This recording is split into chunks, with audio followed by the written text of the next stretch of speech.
Shalom, saudara. Shalom. Tuhan.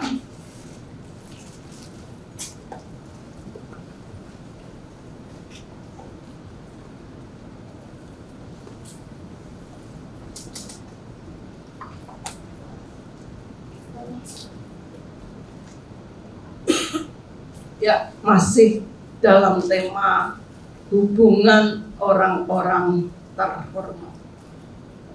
Saudara, kalau berbicara orang-orang berarti bukan satu, apalagi disebut hubungan, ya. Jadi banyak, saudara, ya. Tentunya berarti mengarah kepada kita semuanya. Jadi kalau ada orang-orang banyak, pasti ada pemimpinnya. Amin. Mengerti, saudara? Nah, sekarang kita akan belajar apa itu orang-orang terhormat. Jadi kalau berbicara orang terhormat, ini bukan orang biasa. Bukan sekedar punya predikat orang terhormat. Kalau orang dunia disebut orang terhormat, biasanya dia mungkin orang yang punya kedudukan, atau bangsawan, atau punya kekayaan. Itu orang dunia. Jadi orang terhormat berbeda dengan orang biasa. Sekarang kita akan berbicara orang terhormat dalam kacamata Tuhan.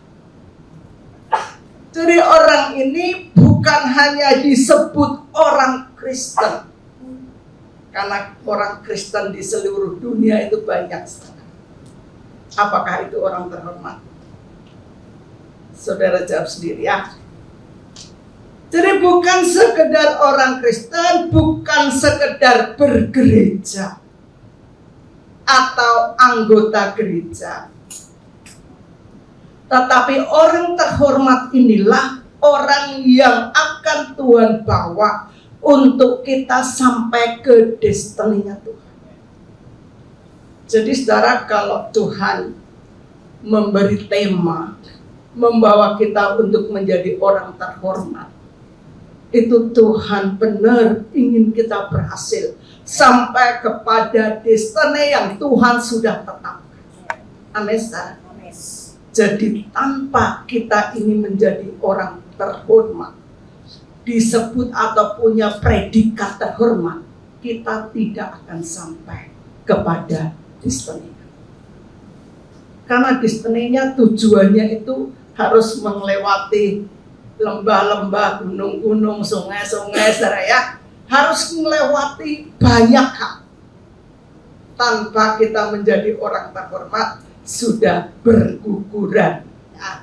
Jadi siapkan diri kita untuk menjadi orang terhormat, orang yang punya kualitas lebih dari rata-rata. Siap? Atau saudara ingin menjadi orang yang biasa-biasa aja? Saudara, bagaimana saudara? Pengen jadi orang terhormat? Ya, semangat saudara, ya. Saya aja semangat kok. Saudara harus semangat. Orang terhormat ini adalah orang yang dalam pemerintahan. Kalau dia ada dalam pemerintahan, dia adalah orang yang taat, orang yang orang yang berintegritas, orang yang taat akan aturan, orang yang taat akan hukum, bukan sakar PDW. Karena ketika orang ada pemberontakan, ada pembangkangan, ada pengeyelan, ada persepsi sendiri yang dikerjakan, tidak taat aturan, tidak taat hukum, itu bukan orang terhormat. Kalau di Indonesia saja, orang pelanggar-pelanggar hukum jatuhnya bukan orang terhormat, orang narapidana. orang tidak berintegritas, mereka menjadi cibiran orang, bukan narapi, bukan orang terhormat. Jadi mari saudara perhatikan di dalam diri kita ini, ketika kita mau dipimpin Tuhan, karena tujuannya adalah untuk kita berhasil mencapai destiny Tuhan. Amin saudara ya. Jadi siapkan diri kita untuk mengerti komando pemimpin yang Tuhan pimpin, yang Tuhan taruh di situ. Di situ ada aturan, di situ ada hukum Tuhan, hukum-hukum yang ada di dalam firman Tuhan. Ada siapkan di situ. Tidak ada pembangkangan, tidak ada pemberontakan, tidak ada ketidaktaatan, tidak ada ketidakkesetiaan. Kita akan lihat firman-Nya saudara. Tuhan tuh bawa saya ke firman ini. Sebetulnya saya kalau baca firman ini saudara, ngeri-ngeri sedep gitu. Tapi saya melihat secara dunia firman ini di Bilangan pasal 16 adalah orang-orang terhormat. Tapi di hadapan Tuhan tidak. Kita lihat Bilangan pasal 16.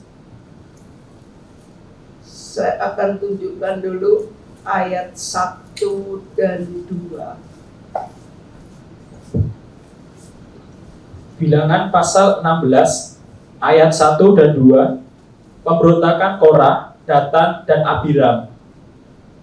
Korah bin Izhar bin Kehat bin Lewi beserta Datan dan Abiram, anak-anak Eliab, dan On bin Pelet, ketiganya orang Ruben, mengajak orang-orang untuk memberontak melawan Musa. Sampai di sini dulu saudara. Kita lihat Korah bin Izhar dan bin Kehat bin Lewi. Ini orang Lewi loh saudara. Orang Lewi, suku Lewi ini suku yang dikhususkan untuk melayani Tuhan. Ini suku atau bani pelayan Tuhan, hamba Tuhan. Terhormat atau tidak? Terhormat. Karena ini dikhususkan. Dan kita lihat dia mengajak ya, orang-orang memberontak Musa ini adalah suku Ruben. Suku Ruben itu suku tertua dari anak Israel. Semua hormat pada suku ini. Karena dia adalah anak pertama. Orang terhormat saudara. Terhormat.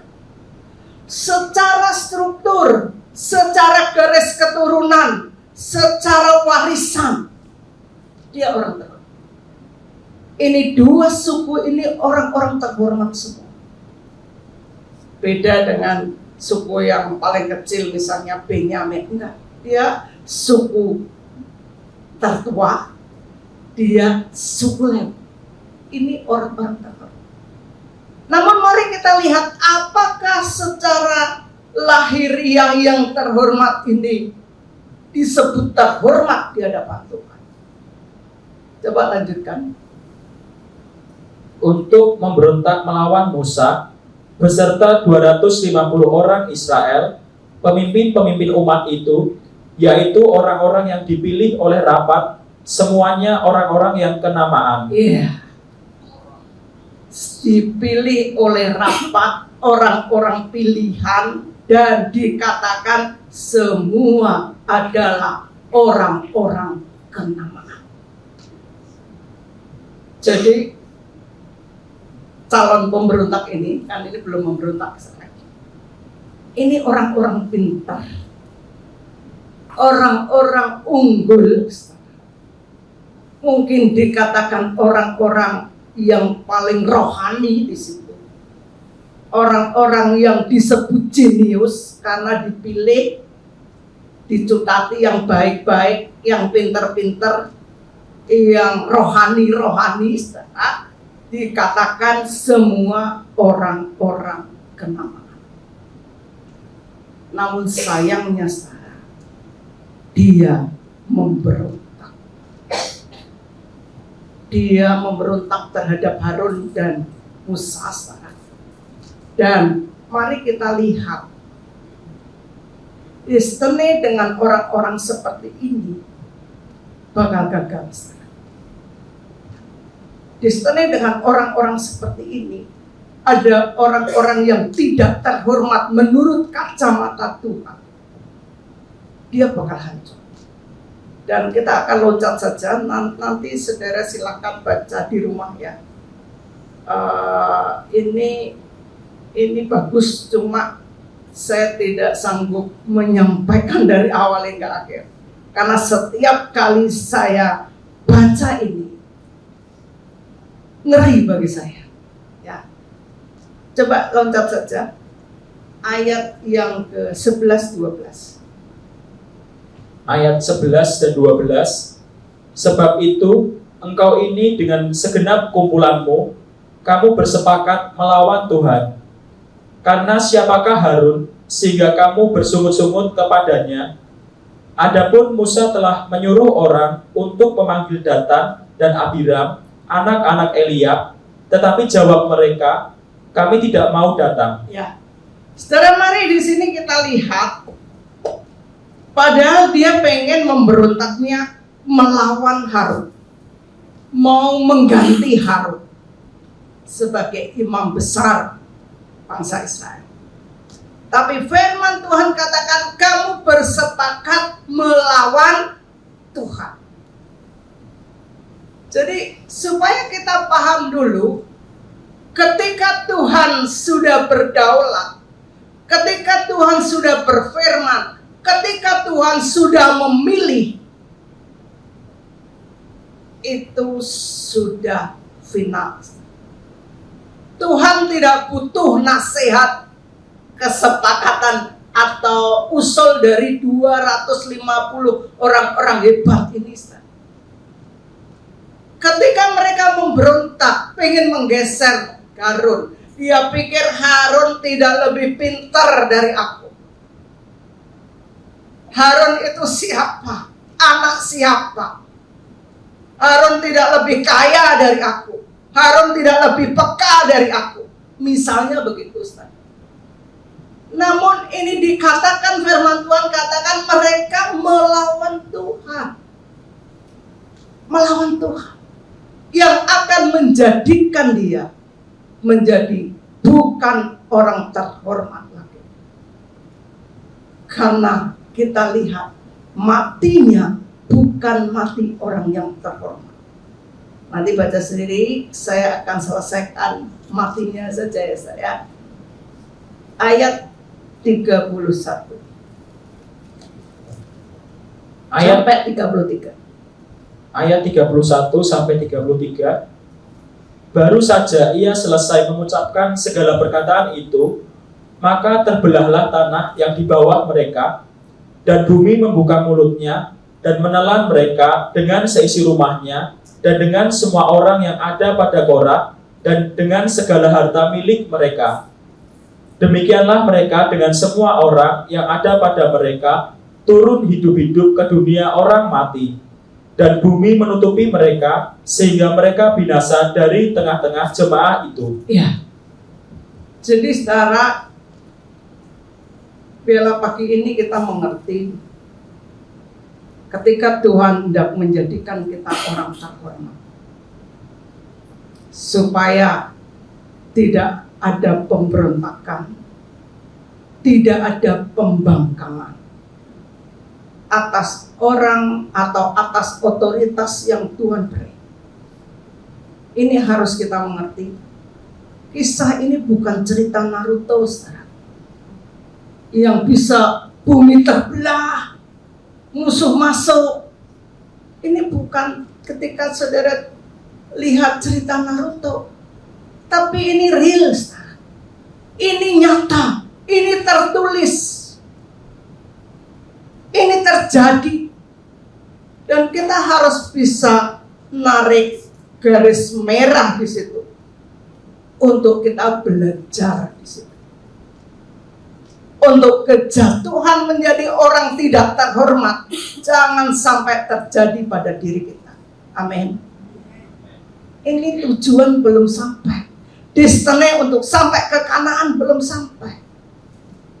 Jadi Tuhan hanya ingin terus membentuk yang bisa sampai sana adalah yang orang-orang yang memiliki hubungan yang terhormat. Bukan pemberontakan. Bukan orang-orang yang membangkang.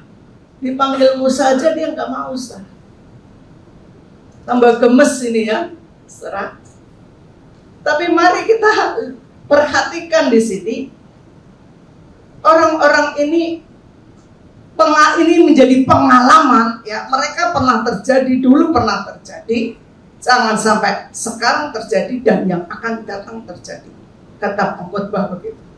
Namun kita harus belajar dari situ supaya kita benar-benar berbawa diri kita untuk menjadi orang terhormat. Amin. Amin. Siap, saudara. Saya rindu saudara mengerti. Sekalipun saya tidak detail dari awalnya, tapi saya ambil dari kasus-kasus di mana menjadikan orang itu gagal menjadi orang terhormat.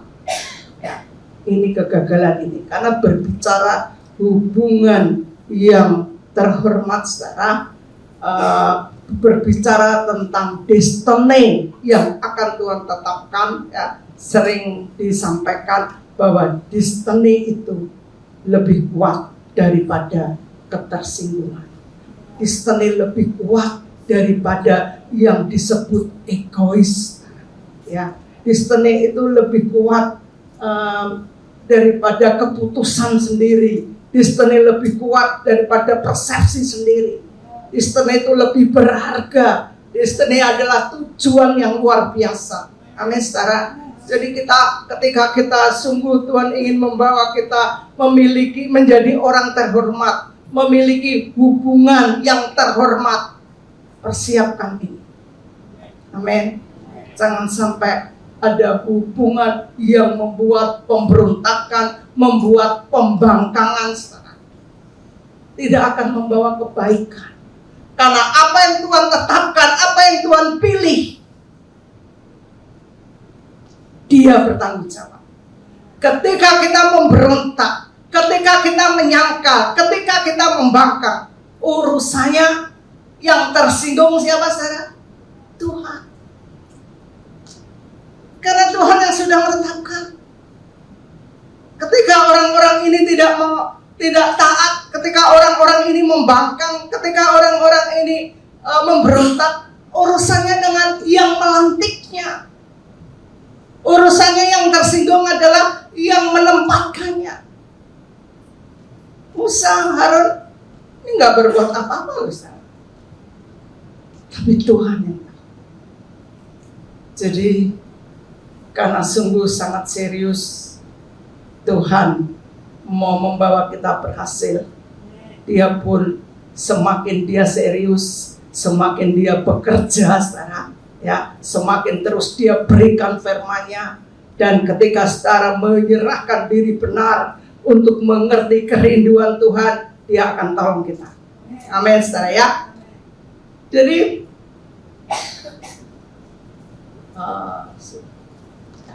itu bagian dari kisahnya Korah dan Datan, saudara. Tapi saya ingin lihatkan dulu satu kisah lagi. Ya. Ini tentang Miriam menjadi tidak terhormat juga. Miriam itu kakaknya Musa, saudara. Ya. Menurut Miriam, Musa ada salahnya. Karena dia mengambil perempuan Usi menjadi istrinya. Tapi waktu itu belum ada lah 10 hukum atau hukum yang jangan engkau mengambil pasangan dengan yang lain di luar, itu belum ada ya. Karena hukum itu ada di hukum 10 di hukum Taurat, saudara. Dan Tuhan tuh mengajar di padang gurun. Tetapi secara tersirat memang mengambil istri Kusi itu salah. Ya. Tapi saudara, kembali lagi belum ada hukum di situ. aturan Tuhan belum turun. Nah, cuma mereka mengerti kebiasaan mereka tidak bisa mengambil pasangan di luar. Ya, sejak zaman Abraham mengambil istri untuk Iskak, ya, mereka mengerti tidak sembarangan. Tapi di sini Musa salah, dia mengambil perempuan Kusi dan bergejolaklah Miriam. Namun saudara, ini sungguh tidak patut karena omongannya ini menyinggung juga, saudara. Ya, kita akan lihat saja. Sekarang bilangan 12. Nah, kembali lagi, saudara, bagaimana hidup kita harus ditata, cara etika kita, ya, supaya kita benar-benar bisa mengkondisikan tetap menjadi orang terhormat, ya. Bilangan pasal 12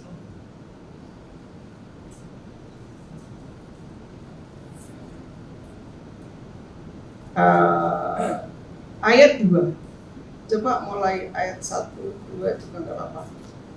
Bilangan pasal 12, pemberontakan Miriam dan Harun. Miriam serta Harun mengatai Musa berkenaan dengan perempuan Kus yang diambilnya, sebab memang ia telah mengambil seorang perempuan Kus.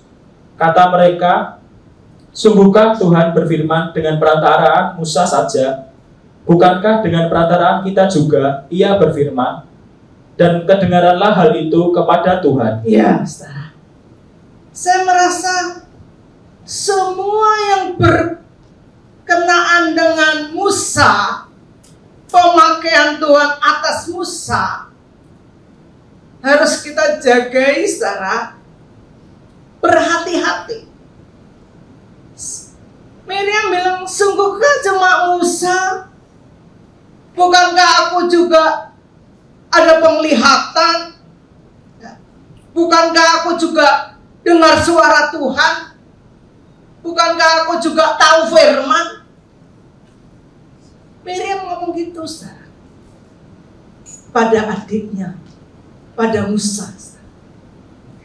Tapi mari kita lihat, dan kedengaranlah hal itu kepada Tuhan. Kalau saudara baca dari awal sampai akhir, Musa tuh nggak mengadu loh sama Tuhan. Dia nggak ngomong sama Tuhan. Tapi hatinya cukup kena. Karena dikatakan bahwa Musa ini orang yang lembut hatinya. Jadi lembut hatinya tuh sensitif gitu ya. Kena gitu. Dan mari kita lihat, kedengaranlah hal itu kepada Tuhan. Urusannya kembali kepada Tuhan. Menjadi tidak terhormat dia, karena kalau saudara baca pada akhirnya, si Miriam kena kusta. Kena kusta. Kusta itu adalah penyakit kutuk. Jadi kalau kena kusta, itu artinya mereka orang terkutuk. Mereka harus disingkirkan jauh-jauh dari perkumpulan. Mereka tidak boleh ibadah. Itu kusta. Menjadi orang yang tak terhormat. Gara-gara omongannya. Jadi sekarang mari kita perhatikan, kembali saya sampaikan, orang-orang terhormat itu bisa menjaga mulut. Dan firman Tuhan katakan mulut atau lidah itu adalah seperti api, bisa membakar. Dia seperti nahkoda, mau dibawa ke surga atau dibawa ke neraka, itu ada di lidah. Mau dibawa sehat atau kusta, mau dibawa menjadi orang terhormat atau orang kena kusta, orang yang tidak terhormat, orang yang harus disingkirkan, itu tergantung lidah. Jadi hubungan orang-orang yang terhormat adalah orang-orang yang sanggup menahan lidah. Amin, saudara. orang-orang yang sanggup memberi kekang pada lidah. Siap? Siap, saudara? Kalau engkau melihat, kalau Miriam melihat ketidakbenaran Musa, doakan dia. Ngomong baik-baik. Nggak usah nyinggung-nyinggung. Apa hanya dia pemimpin, aku bisa. Nanti Tuhan bisa tersinggung. Saya tidak ingin kita semuanya ini ada yang gagal. Tapi biarlah kita saling menjaga hubungan yang berintegritas, hubungan sebagai orang-orang terhormat, sehingga kita berhasil sampai kepada destiny Tuhan. Amin, saudara ya. Jadi kita harus tahu bahwa sungguh Tuhan tidak pernah main-main dengan apa yang Ia sudah tetapkan. Dia tidak main-main dengan misinya. Dia tidak main-main dengan hambanya. Dia tidak main-main dengan gerejanya. Dia tidak pernah main-main dengan firman-Nya. Apa yang dia sudah tetapkan, apa yang ia sudah firmankan, dia akan mengerjakan itu. Dan firman Tuhan katakan, firman itu tidak pernah kembali dengan sia-sia. Firman ini akan memberi hasilnya ke Tuhan. Akan melaporkan hasilnya, gagal atau tidak. Dia tidak berjalan dengan sembarang terus diam di situ, tidak. Ya. Jadi mari kita harus mengerti ini, karena berbicara orang-orang terhormat atau siapa orang-orang terhormat.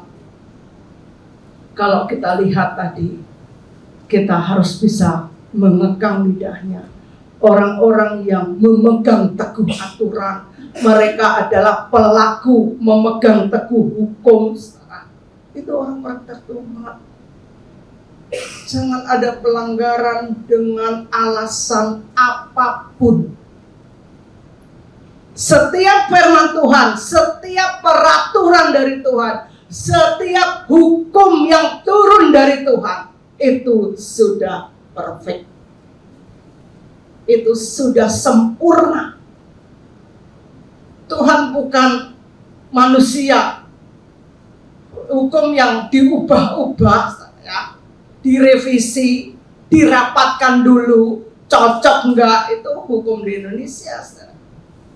Memang begitu aturannya, dirapatkan oleh DPR, ya, mungkin distimulasi dulu, cocok, terus enggak cocok berontak, demo, itu dunia.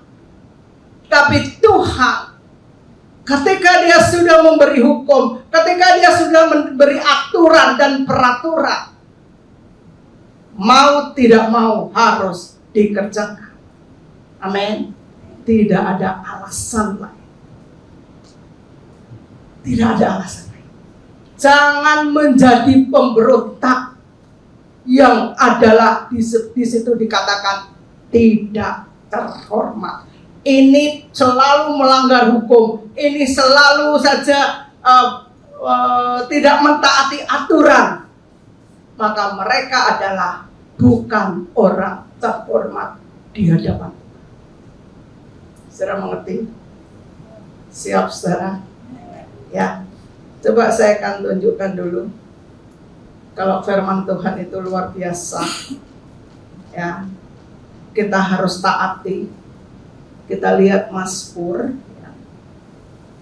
Mazmur 19, mulai ayat 8. Mazmur 19 ayat 8. Taurat Tuhan itu sempurna, menyegarkan jiwa. Peraturan Tuhan itu teguh, memberikan hikmat kepada yang tak berpengalaman. Ya, kita lihat firman Tuhan katakan Taurat Tuhan itu sempurna, ya, menyegarkan jiwa. Jadi kalau saudara melakukan hukum Tuhan, firman Tuhan, peraturan Tuhan, itu menyegarkan jiwa. Jangan pakai pikiran sendiri. Kalau pakai pikiran cenderung iblis tuh janganlah banyak pikiran ini dikacaukan di sini ya, sehingga jiwamu nggak segar ya. Peraturan Tuhan itu teguh, memberikan hikmat kepada orang yang tak berpengalaman. Artinya apa?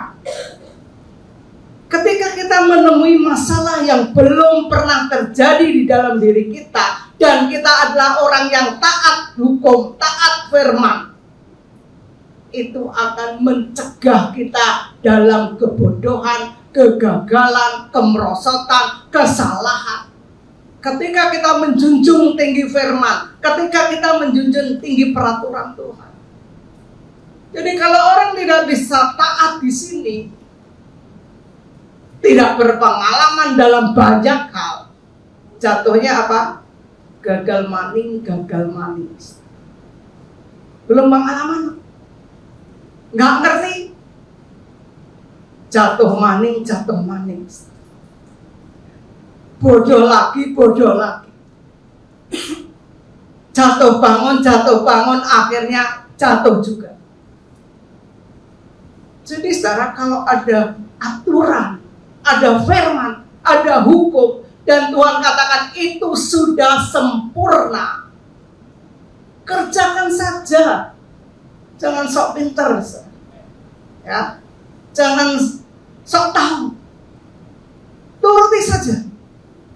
Dia lebih mengerti hari-hari kita ke depan. Dia lebih mengerti apa yang harus kita kerjakan di depan. Dia lebih mengerti. Kita nggak mengerti besok mau apa, jadi apa. Waktu terjadi huru hara, terjadi banjir bandang, siapa yang tahu sebelumnya? Oh, jadi bencana, nasib orang ke depan, dia yang ngerti. Jadi kerjakan saja, ya, jangan di otak-atik sendiri, sok tahu, sok pinter, sok hikmat. Padahal di sini dia memberikan hikmat kepada orang yang tak berpengalaman. Lanjutkan. Ayat 9. Titah Tuhan itu tepat, menyukakan hati. Perintah Tuhan itu murni, membuat mata bercahaya. Iya, titah Tuhan itu murni. Artinya enggak ada niat jahat Tuhan. Tidak ada keinginan yang terselubung. Ya. Tidak ada liku-liku Tuhan. Dia murni, titahnya itu murni. Tujuannya untuk menyegarkan jiwa. Amin. Dan dikatakan perintah Tuhan itu murni, membuat mata bercahaya. Bukan mata yang lesu, yang lelah, tapi mata yang bercahaya, yang bersemangat. Kalau orang gagal maning, lama-lama lesu, lelah, ujung-ujungnya cari jalan pintas, bisa bunuh diri. Tapi kalau kita menjadi orang-orang terhormat yang menghargai firman, membuat mata kita bercahaya. Ya, orang kan bisa dilihat di matanya, ya. Kalau matanya bercahaya, ada semangat, ada sukacita, ada ini pasti bergembira, ya.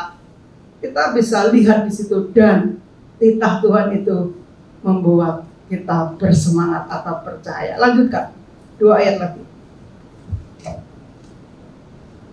Takut akan Tuhan itu suci, tetap ada untuk selamanya. Hukum-hukum Tuhan itu benar, adil semuanya, lebih indah daripada emas, bahkan daripada banyak emas tua, dan lebih manis daripada madu, bahkan daripada madu tetesan dari sarang lebah. Iya, lebih indah dari kumpulan emas tua. Bukan emas STW, setengah tua.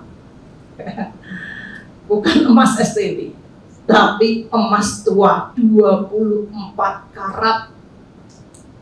Bukan setengah-setengah. Ya, dikatakan takut akan Tuhan. Takut akan Tuhan. inilah orang-orang suci, orang-orang terhormat.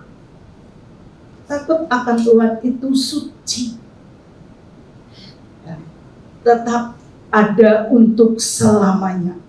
Hukum-hukum Tuhan itu benar, adil semuanya. Jadi kalau saudara melihat hukum-hukum Tuhan, apa saja ada hukum di situ, ya, detailnya tanya ketua sel saudara masing-masing. Hukum apa saja. Kalau ketua sel nggak ngerti, tanya koordinatornya. Koordinator kewalahan nggak bisa jawab, tanya saya. Amin. Amin, saudara. Nah, jadi di sini perhatikan baik-baik. Kalau kita mau jadi orang-orang terhormat, orang-orang suci, ya, tentang firman-Nya, peraturannya, hukum-hukumnya, aturannya, bahkan dikatakan keadilannya, karena hukum Tuhan itu adil. Ketaatan kita, kesetiaan kita, takut akan Tuhan, itu kunci untuk kita menjadi orang-orang yang terhormat. Amin, saudara. Jaga hidup kita untuk tetap tinggal di sini.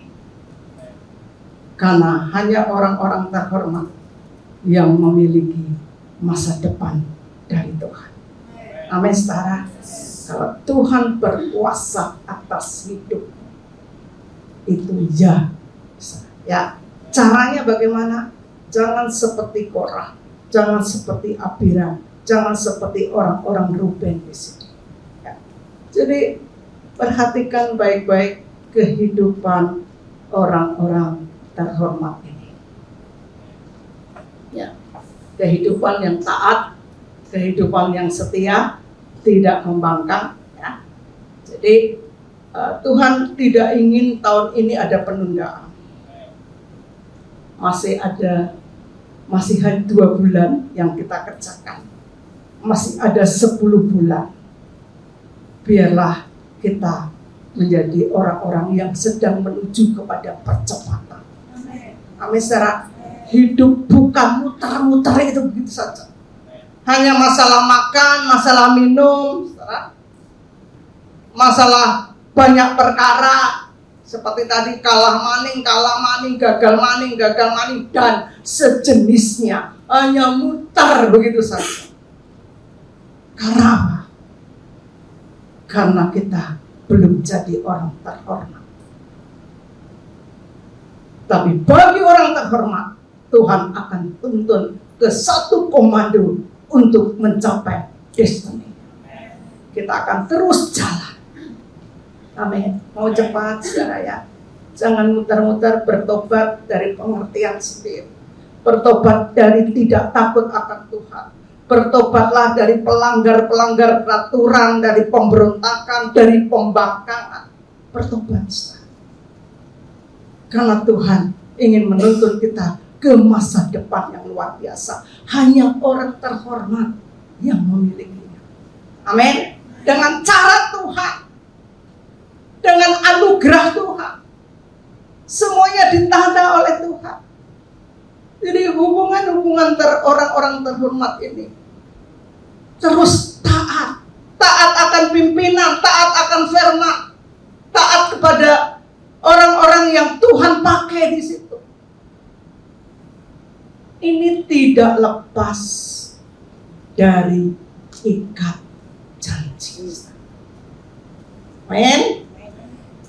Saya ingin tunjukkan kepada saudara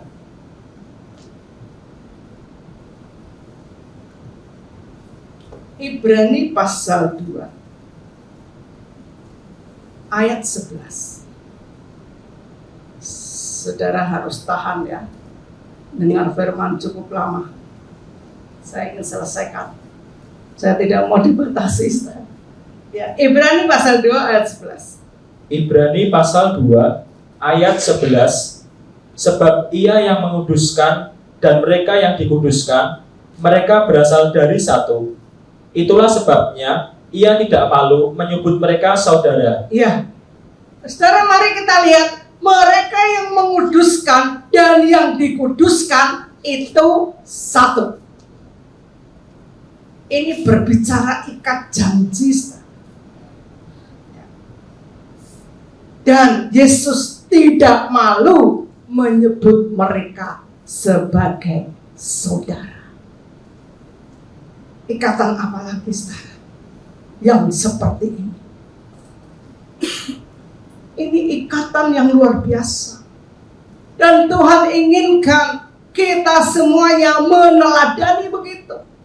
Saudara dan pemimpin saudara ikat janji satu. Saudara dengan saudara memilih adalah orang-orang yang terhormat, memiliki hubungan yang baik. Ikat janji menjadi saudara. Ini bukan perkara darah dan daging, bukan perkara persaudaraan secara keturunan, tapi mereka mengikat diri adalah satu. Dan kalau saya lihat, saudara, kisahnya kisah di Matius pasal 1, silsilah tentang Yesus. Ada satu orang asing di situ, yaitu Rut. Rut itu orang Moab, saudara. Tapi mengapa dia bisa masuk ke silsilah kelahiran Kristus? Artinya Yesus lahir itu dari keturunannya. Dan itu ditulis di Alkitab. Apa yang terjadi dengan masa depan Rut ini? Mengapa Rut bisa begitu, Ustaz? Rut itu seorang janda, orang Moab, dan si Naomi, mertuanya ini mau pulang ke Bethlehem. Kalau dia tidak ikat janji dengan Naomi, maka tidak ada masa depan bagi Rut untuk tertulis di firman. Coba lihat dulu Matius pasal 1 ayat 5 ya.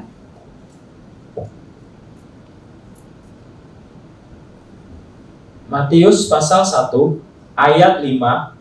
Salmon memeranakan Boas dari Rahab, Boas memeranakan Obed dari Rut, Obed memeranakan Isai. Ya, saudara, kita tahu Rut, Boas memperanakan Obed dari Rut, dan Obed memperanakan Isai. Jadi kita lihat Rut itu nenek moyangnya Daud, karena Isai memperanakan Daud. Dan sampai ditarik garisnya, yaitu kelahiran Yesus.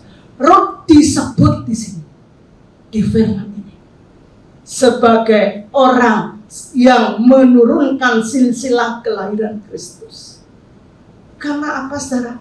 Karena ikat janjinya kepada Naomi. Rut bukan anak kandungnya. Nggak ada hubungan darah apapun antara Naomi dan Rut.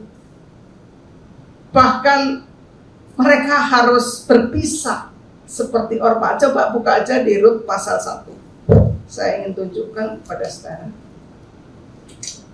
Rut pasal 1 ayat 16 dan 17. Rut pasal 1 ayat 16 dan 17. Tetapi kata Rut, janganlah desak aku meninggalkan engkau dan pulang dengan tidak mengikuti engkau, sebab kemana engkau pergi, ke situ jugalah aku pergi, dan di mana engkau bermalam, di situ jugalah aku bermalam. Bangsamulah bangsaku, dan Allahmulah Allahku. Di mana engkau mati, aku pun mati di sana, dan di sanalah aku dikuburkan. Beginilah kiranya Tuhan menghukum aku, bahkan lebih lagi daripada itu, jikalau sesuatu apapun memisahkan aku dari engkau, selain daripada maut. Iya, ini dasarnya Rut mencapai kesuksesan. Rut mendapatkan Boas yang adalah kerabatnya Naomi. Dasarnya adalah apa? Ikat janji yang luar biasa.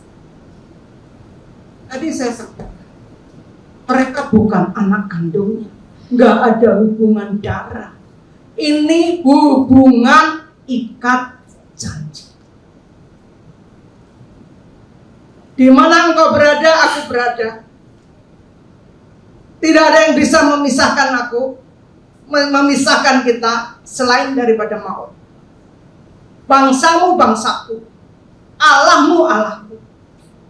Mereka menjadi satu. Seperti yang di Ibrani, yang menguduskan dan yang dikuduskan satu. Amin. Saudara, kumpulan orang-orang kudus dengan pemimpinmu adalah satu. Amin. Tidak bisa dipisahkan. Amin. Hanya maut yang memisahkan. Hubungan suami istri satu. Tidak bisa dipisahkan. Maut yang memisahkan. Itu hubungan ikat janji. Hanya orang-orang yang seperti itu, memiliki hubungan seperti itu, yang akan mencapai destinenya. Amin. Yang akan berhasil. Seperti Rut dituliskan di situ. Boas melahirkan Obed yang dari rahimnya Rut. Dituliskan di situ. Rut bukan orang Israel, tetapi dia mengikatkan janjinya menjadi satu kepada Israel, yaitu Naomi. Sebetulnya memang tidak ada masa depan bagi Rut. Karena Naomi katakan, aku sudah tidak punya anak laki-laki, aku sudah jatuh miskin, aku nggak punya apa-apa, aku mau pulang kampung, kamu pulanglah, mungkin masih ada harapan, masih ada laki-laki di negerimu. Tapi Rut tidak mau. Dimanapun engkau ada, aku ada. Allahmu, Allahku. Bangsamu, bangsaku. Jangan desak. Di mana engkau mati, di situ juga kematian. Hanya maut yang bisa memisahkan. Jadi sekarang mari perhatikan baik-baik. Bila firman ini memberi pengertian kepada dirimu dan mempersiapkan kita semuanya masuk hubungan yang luar biasa ini. Amin. Amin, saudara. Semangat. Kita mau mencapai Rut yang adalah orang asing, melahirkan kebenaran, melahirkan Kristus di situ. Demikian juga kita. Kita akan mencapai ke destiny yang luar biasa ketika kita memiliki hubungan ikat janji. Siap? Siap, saudara? Jadi mulailah dipersiapkan buat kita. Ya, kalau nanti saya tidak tahu, ya, tapi biarlah Tuhan yang memimpinmu. Ya, yang penting siapkan hatimu, pengertian firman Tuhan ini. Ya, engkau harus bisa mengerti yang saya sampaikan adalah firman. Engkau harus mempersiapkan dirimu. Amin. Siap, saudara? Dan hubungan ikat janji inilah yang akan membawa kita menjadi orang-orang terhormat, akan membawa kita memiliki hubungan orang-orang terhormat, yang akan membawa kita terhormat di hadapan Tuhan dan membawa kita masuk ke dalam destiny yang tidak bisa diubah. Amin. Destiny yang Tuhan sudah tetapkan. Amin. Saya rindu firman ini memberkati engkau dan mempersiapkan engkau memiliki masa depan yang luar biasa. Amin. Tuhan Yesus memberkati. Mari kita tundukkan kepala.